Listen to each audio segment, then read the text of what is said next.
Ranya Rao gold smuggling కేసులో కర్ణాటక మంత్రి పరమేశ్వర్ కు చెందిన మెడికల్ కాలేజీలో ఈడీ సోదాలు కలకలం రేపుతున్నాయి. ఇప్పుడు అయితే ఈ కేసుతో పరమేశ్వర్ కు ఎలాంటి సంబంధం లేదు అంటున్నారు DK Shivakumar.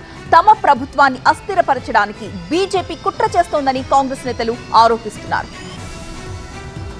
Bengaluru gold smuggling case మరో మలుపు తిరిగింది. ఇదే వ్యవహారంలో కర్ణాటక హోంమంత్రి పరమేశ్వర్ కు చెందిన Siddhartha institute of medical sciences వైద్య కళాశాలలో ఈడీ సోదాలు సంచలనం రేపాయి. గోల్డ్ స్మగ్లింగ్ కేసులో నిందితురాలిగా ఉన్న రన్యారావు ఇదే కాలేజ్తో ఆర్థిక లావాదేవీలు జరిపినట్లు ఆధారాలు లభించాయని ఈడీ అధికారులు వెల్లడించారు. అందుకే కాలేజ్ రికార్డుల్ని పరిశీలిస్తున్నట్టు తెలిపారు.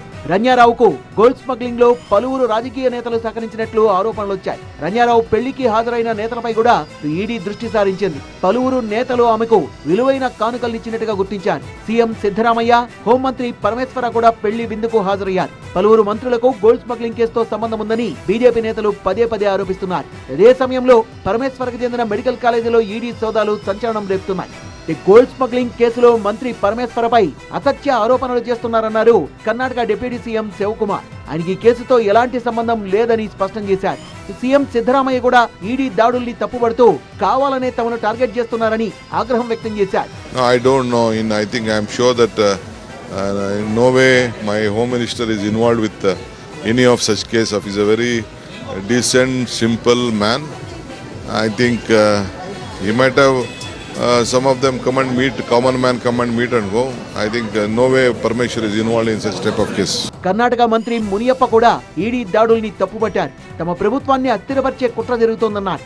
దుబాయ్ నుంచి బంగారాన్ని స్మగ్లింగ్ చేస్తూ మార్చి 3న టీఆర్ఐ అధికారులకు బెంగళూరు ఎయిర్పోర్ట్ లో చిక్కారు రన్యారావు. ఆమె నుంచి 14.7 కిలోల బంగారాన్ని టీఆర్ఐ అధికారులు స్వాధీనం చేసుకున్నారు. కేసులో పలువురు ఉన్నతాధికారులు, రాజకీయ నాయకుల పేర్లు బయటకొచ్చాయి. కేసులో రన్యారావుకు సహకరించిన తరుణ్ కొండూరు రాజును కూడా అరెస్ట్ చేశారు. రన్యారావు బెయిల్ పిటిషన్ను హైకోర్టు 2 సార్లు కొట్టేసింది. కాఫీ ఫోసా చట్టం కింద ఆమెకు ఏడాది పాటు బెయిల్ లభించే అవకాశం లేదని అధికారులు చెబుతున్నారు. తాజాగా ప్రత్యేక కోర్టు బెయిల్ మంజూరు చేసినప్పటికీ కాఫీ ఫోసా చట్టం కింద నమోదైన కేసులో ఊరట దక్కలేదు.